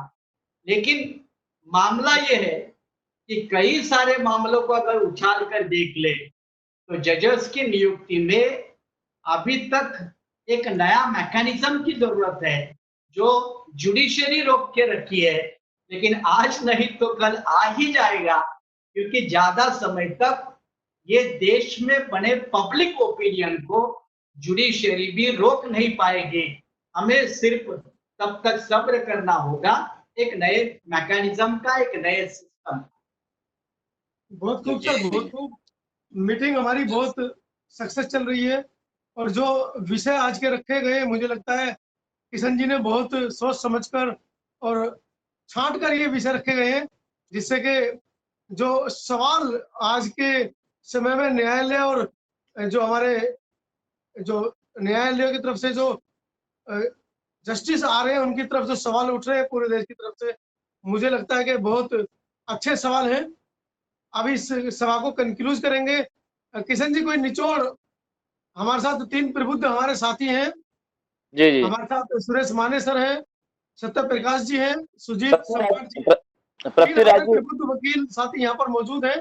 अरे भाई मैं भी हूँ यहाँ पे। रुको, अंताली जी, पृथ्वीराज सर को उसमें उनका कैमरा नहीं चल रहा है, कैमरा नहीं चल रहा, कैमरा चलाइए उनका। सर वीडियो में शो नहीं हो रहे सर, आप वीडियो सर वीडियो पे उंगली मारो सर, वीडियो पर। जी जी जी, आप शो नहीं हो रहे सर। आज मुझे एक लगा मिनट, आपको शायद किसी कारण से, क्योंकि बिजी ज्यादा रहते हैं, तो नहीं मुझे लगा आप- आगे अभी आ गए भैया, बस। अरे आप देखे ना एकदम। हमारे हाँ। बीच में सर, स्वागत है आपका सर। Thank you. मैं सोच रहा हूँ मेरे को कोई सुन ही नहीं रहा, इतनी देर से बोल रहा हूँ। आपका फिर भी नहीं आ रहा, उसके लिए माफी चाहते हैं सर। जी जी। देखो, पुलिस वालों को नहीं सुनोगे तो कुछ नहीं बनेगा। सर सवाल आपका रहेगा। किशन जी, ये एडवोकेट कुछ नहीं, एडवोकेट कुछ नहीं कर पाएंगे बिना पुलिस वालों के। सर रिकॉर्डेड है, सर रिकॉर्डेड है। नहीं बिल्कुल, अभी पुलिस वालों को कंधों पे ही सारी जिम्मेदारी है लॉकडाउन में। जी जी। डॉक्टर चित्तसेन, बहुत बहुत स्वागत है आपका। बनारस BHU बनारस यूनिवर्सिटी से डॉक्टर चित्तसेन भी आ गए हैं। जी डॉक्टर साहब, जय भीम। जय भीम सभी को। जय भीम, जय भीम। जय भीम सभी को, जय भीम। सर मोबाइल सीधा कर लीजिए आप। मैं तो सर, पृथ्वीराज सर, जो विषय चल रहा था संविधान के सामने चुनौतियां, हाँ, इसमें 3 मिनट का आप जो अपना वो अभिव्यक्ति दें कि संसद ऊपर है या संविधान।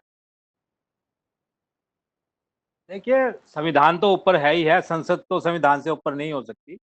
ये तो हमारे जितने भी प्रबुद्ध साथी हैं उन्होंने आपको बताया ही है। पर या ये विषय डाल दो आप, हाँ, आप इस पे थोड़ी सी वो डाल दो अपना प्रकाश की संविधान के सामने आज के प्रेजेंट में क्या चुनौतियां हैं। देखिए, मैं तो कोई जो कॉन्स्टिट्यूशनल एक्सपर्ट नहीं हूँ। हमारे सामने तो काफ़ी अच्छे कॉन्स्टिट्यूशनल एक्सपर्ट्स हैं जिन्होंने अपनी राय दी है। माने साहब हैं और सम्राट जी हैं, और बीच में एक और हमारे एडवोकेट साहब आए थे, बहुत अच्छा उन्होंने। हाँ, सामने दिखाई दे रहा है गौतम जी। हाँ, गौतम जी तो साथ में जुड़े हैं अभी। तो उन्होंने, हाँ, जुड़े हैं, उन्होंने अच्छा, बहुत अच्छा बोला, बहुत अच्छा हिंदी के हर प्रोग्राम दिए में हैं। देते हैं। तो मैं तो सिर्फ एक पुलिस अधिकारी की तरह कह लीजिए या एक आम नागरिक की तरह कह लीजिए अपना वक्तव्य दे सकता हूँ। मैं ये कह सकता हूँ कि हम यहाँ पे रिप्रेजेंटेटिव डेमोक्रेसी की बात कर रहे हैं। हमारे देश में पार्लियामेंट्री डेमोक्रेसी है और मल्टी पार्टी सिस्टम है, ये तो सब जानते ही हैं, ठीक है। और जिस पार्टी को मेजॉरिटी मिलती है, जिस पार्टी को सबसे ज़्यादा first pass the post system है, जिस पार्टी को सबसे ज़्यादा वोट मिलते हैं, जिसके सबसे ज़्यादा MLA MP होते हैं, वो ही अपनी सरकार बनाती है। तो ये जो SC ST OBC की हम बात करते हैं, माइनॉरिटीज़ की, कि इनका रिप्रेजेंटेशन नहीं है पार्लियामेंट्री डेमोक्रेसी में हमारे देश की, ये गलत है। हमारे देश में बिल्कुल इनका रिप्रेजेंटेशन है। बीजेपी में हमारे MP हैं, हमारे MLA भी हैं और मंत्री भी हैं। यहाँ तक कि हमारे जो राष्ट्रपति हैं वो भी अनुसूचित जाति से आते हैं। लेकिन इन सब के होने के बावजूद भी हमारे देश में इन वर्गों के लिए या और अन्य गरीब वर्गों के लिए जो सुविधाएं, जो डेवलपमेंटल प्रोग्रेस होनी चाहिए, जो डेवलपमेंटल प्रोजेक्ट्स उनके लिए बनने चाहिए, होने चाहिए, वो क्यों नहीं हो रहे हैं? प्रश्न तो ये है, मुझे तो ये लगता है कि ये है शायद प्रश्न, क्योंकि रिप्रेजेंटेशन तो है। ये कह सकते हैं हम कि जो सुप्रीम कोर्ट है हमारा, या हमारी जो आर्मी है, जहाँ जहाँ पर रिजर्वेशन का जो प्रिंसिपल है वो लागू नहीं है, वहाँ पर हमारा रिप्रेजेंटेशन नहीं है। और इसी प्रकार ये सेक्रेटेरिएट की बात आप कर रहे थे, सेक्रेटेरिएट में सर्वोच्च पदों पर हम क्यों नहीं पहुँच पा रहे हैं? तो हम ये कहेंगे कि जो हमारे जो रिप्रेजेंटेटिव हैं, चाहे वो कांग्रेस में है, चाहे बीजेपी में है, या अन्य पार्टियों में है, या तो वो बाबा साहब ने जो कहा था कि वो स्टूजीज बन के रह जाएंगे अगर सेपरेट इलेक्टोरेट की सुविधा हमको ना मिली, तो वो स्टूजीज ही बन के रह गए हैं। तो हमें तो एक आम नागरिक की तरह तो मैं कह सकता हूं कि हमें तो एक इस समस्या का समाधान निकालना है। एकेडमिक डिस्कशन के लिए ये काफी अच्छी बातें यहाँ पे चल रही हैं कि भाई सुप्रीम कोर्ट की अपेलेट अथॉरिटी है या रिट जुरिडिक्शनल अथॉरिटी है, क्या है, किस प्रकार रिव्यू होता है। और एक मुझे बड़ा मजाक सा भी लग रहा था कि अभी सरकार ने जितने भी कानून बनाए हैं वो सारे असंवैधानिक हैं मोस्टली, और उस पर कुछ कानूनों पर तो सुप्रीम कोर्ट अपना एक जैसे सांप की कुंडली होती है, कुंडली मार के बैठ गया, उन पे कोई निर्णय नहीं ले रहा है, जैसे आर्टिकल 370 है या एनआरसी सीए के मामले हैं। लेकिन जिन मामलों में उनको लगता है कि लगने के बावजूद भी कि वो असंवैधानिक है, उनमें उन्होंने फटाफट निर्णय दिए हैं। जैसे कि राम मंदिर का मुद्दा है, राम मंदिर के मुद्दे पर उन्होंने फटाफट अपना निर्णय दे दिया, और बाद में उनको मिस्टर गोगोई को जो है वो राज्यसभा की सीट भी मिल गई, राज्यसभा का सदस्य भी उनको बना दिया। तो इस तरह का जो गठजोड़ है, एक नई किस्म की समस्या पूरे देश के लिए और हमारे समाज के लिए तो खासकर ये खड़ी हो गई है कि पहले तो हम कहते थे ना कि जुडिशरी सुप्रीम है या पार्लियामेंट सुप्रीम है, अब तो दोनों मिल गए हैं। अब तो दोनों मिलजुल के जो है देश को लूट रहे हैं, देश को बर्बाद कर रहे हैं। और जो रफाइल का मामला है, ये पहली बार हुआ है देश के अंदर कि किसी मामले में रिटर्न में शिकायत की गई हो सीबीआई के अंदर और उसकी इंक्वायरी पे ही रोक लगा दी हो सुप्रीम कोर्ट ने। ऐसा तो कभी हो नहीं सकता। इंक्वायरी तो होनी ही चाहिए ना। इंक्वायरी होने के बावजूद उसमें कुछ निकले ना निकले, या इंक्वायरी को दबा दिया जाए या जो उसको खारिज कर दिया जाए, जो भी हो, लेकिन इंक्वायरी ना ही होना और उसको ना होने देना, ये तो कभी हुआ नहीं हमारे देश के इतिहास में। पहली बार हुआ है कि इंक्वायरी नहीं होने दे रहा वो रंजन गोगोई, और आजकल वो राज्यसभा का सदस्य बन गया है। उसने लड़की को भी छेड़ा था, एक अपने जो मातहत उसके अधीन उसके काम कर रही थी, उस लड़की को छेड़ा था, और उसकी खुद ही इंक्वायरी कर ली और खुद ही अपने आप को बरी कर लिया।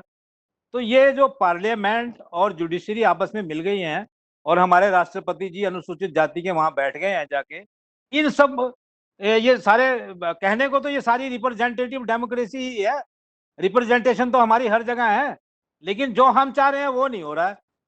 उसके लिए सोल्यूशन हमको ढूंढना है। मुझे बस इतना ही कहना है। बहुत बहुत धन्यवाद।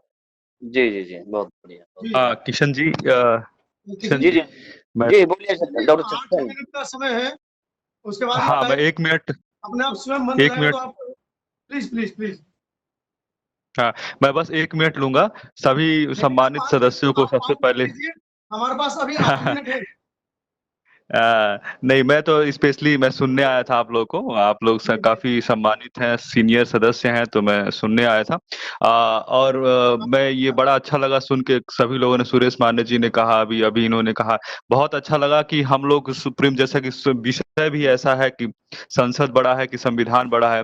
हम लोग बिजनेस में पढ़ाते हैं, चूंकि मैं बिजनेस का प्रोफेसर हूँ, तो बिजनेस में एक चीज, बड़ी अच्छी चीज हम लोग पढ़ाते हैं कि जब बात होती है बिजनेस में किसी भी कारपोरेशन में, तो वहां पे जो सुप्रीम होता है वो आर्टिकल ऑफ एसोसिएशन होता है, जिसके आधार पे बिजनेस चलता है, जिसको चलाती है। मेमोरेंडम ऑफ एसोसिएशन होता है, जो बिजनेस का कारपोरेशन का संविधान होता है, उसी से चलता है। अगर वहां पे मेंबर्स को सुप्रीम कर दिया जाए तो वो फेल हो जाएगा, और वो बहुत सारे उदाहरण सामने हैं।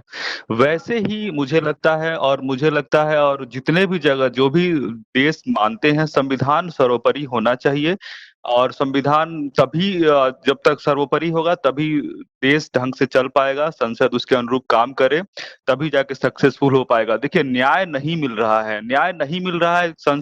हमारे पास सभी अधिकार हैं, सभी संविधान में सारा धाराएं हैं, सब कुछ है, लेकिन फिर भी न्याय नहीं मिल पाया, क्योंकि सीधी सी बात है, उसका पालन नहीं हो पा रहा। जैसे कि बाबा साहब ने भी कहा था कि लोग कितने भी संविधान कितना भी अच्छा हो, अगर लोग बुरे होंगे तो वो बुरा ही साबित होगा। तो मुझे लगता है कि ज्यादा से ज्यादा हम लोग को इस पे काम करना होगा कि संविधान को मजबूत करने के लिए अच्छे लोगों को लाना होगा।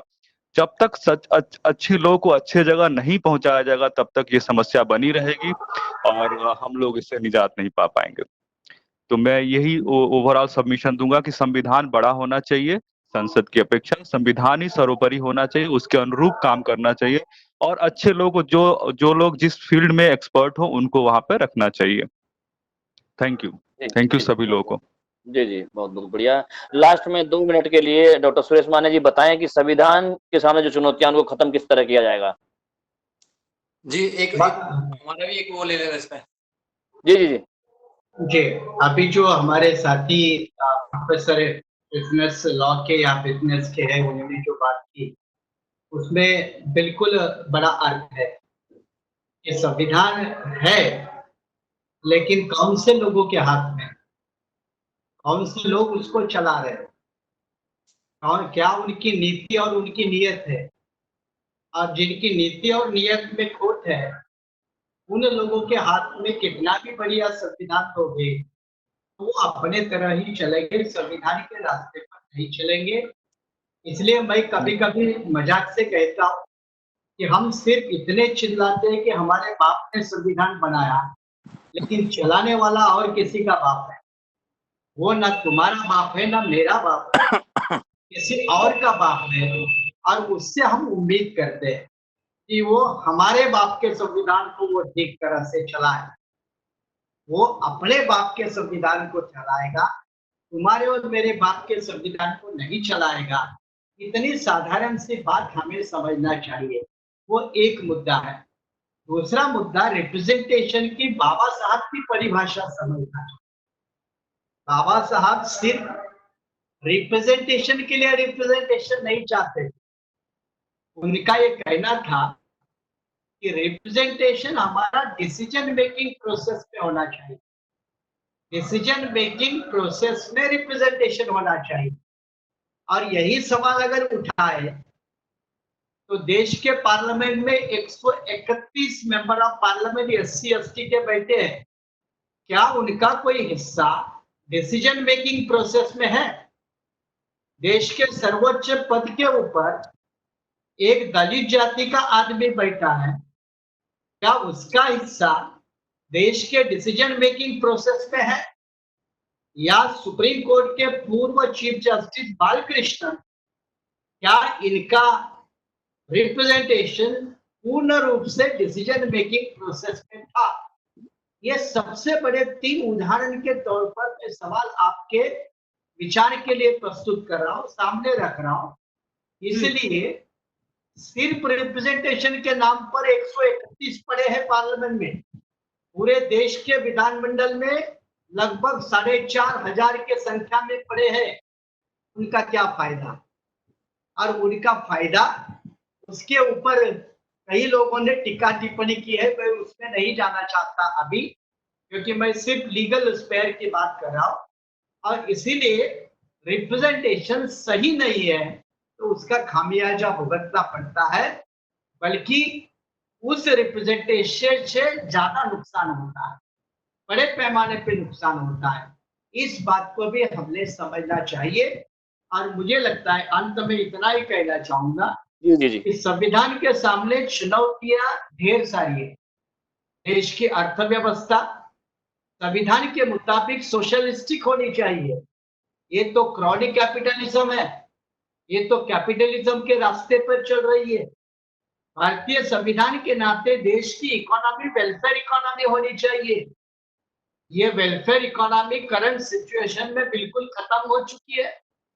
तो अगर आप ये ऐसे गिनेंगे ना, जैसे अभी कोरोना के समय में देश में फूड सिक्योरिटी एक्ट है, फूड सिक्योरिटी एक्ट के माध्यम से आपको 2 वक्त खाने की गारंटी है।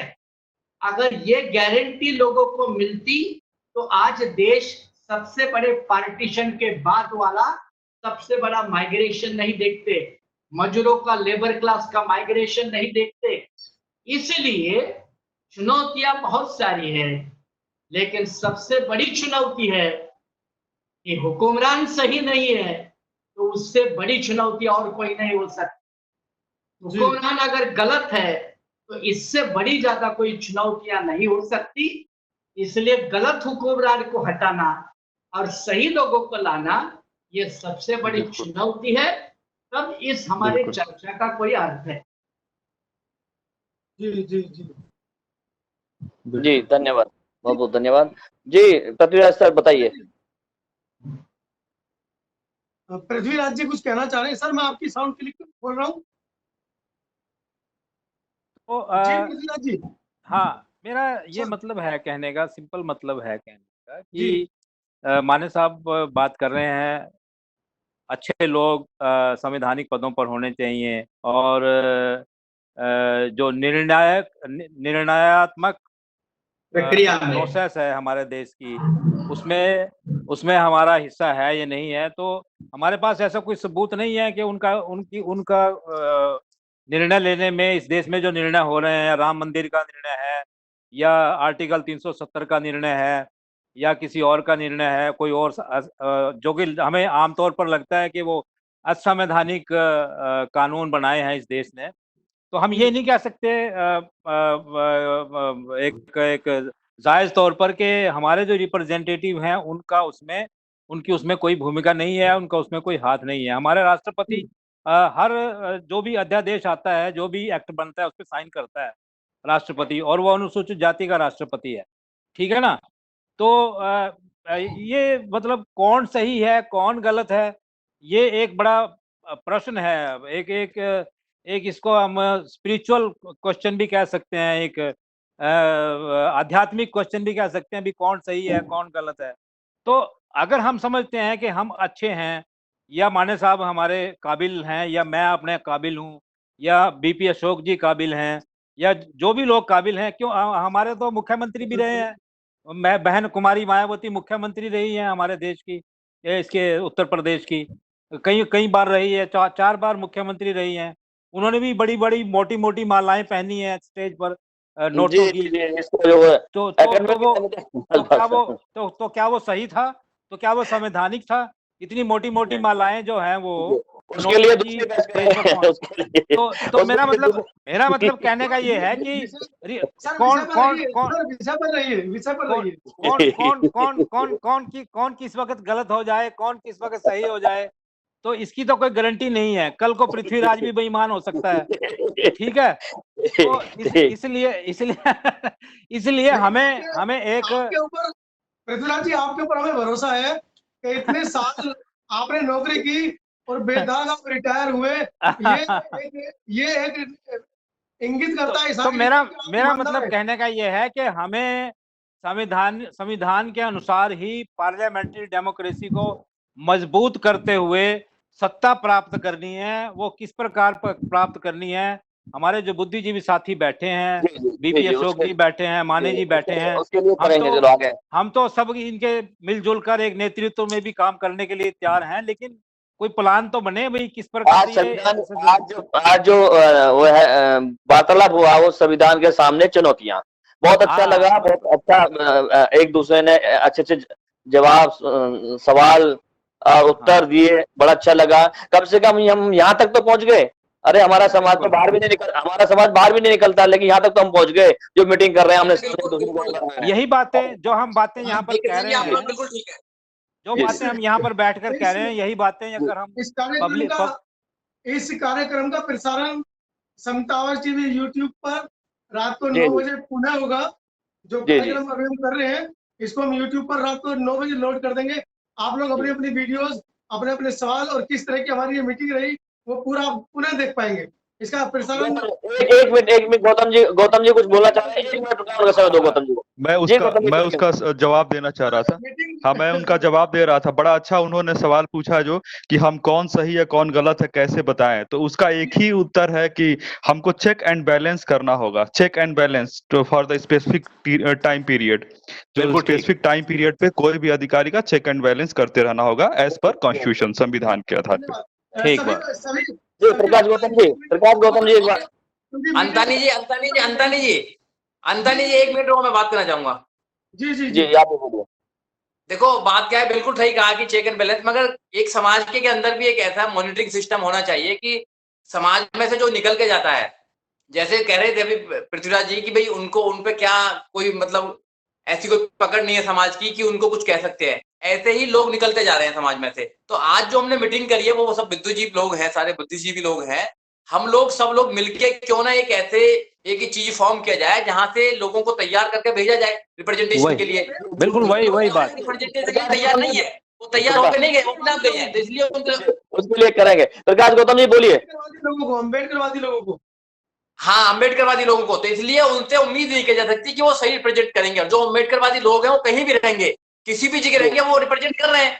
चाहे दिव्या अशोक जी हो, चाहे पृथ्वीराज जी हो, चाहे हम हो, कोई भी हो, वो रिप्रेजेंट कर रहे हैं। चाहे माने साहब हो, चाहे एस.के. गौतम साहब हो, कोई भी हो, वो हर जगह रिप्रेजेंट कर रहे हैं और करते रहेंगे। इसलिए अम्बेडकरवादी लोगों को ज्यादा बनाया जाए, जब भी कुछ बात बच पाएगी। जी प्रकाश जी बोलिए। मैं माने साहब की, हेलो हेलो, मेरी आवाज आ रही है? जी जी आ रही है। मैं माने साहब की एक बात का जवाब देना चाहूंगा, जो उन्होंने जस्टिस के.जी. बालाकृष्णन साहब के बारे में बोली।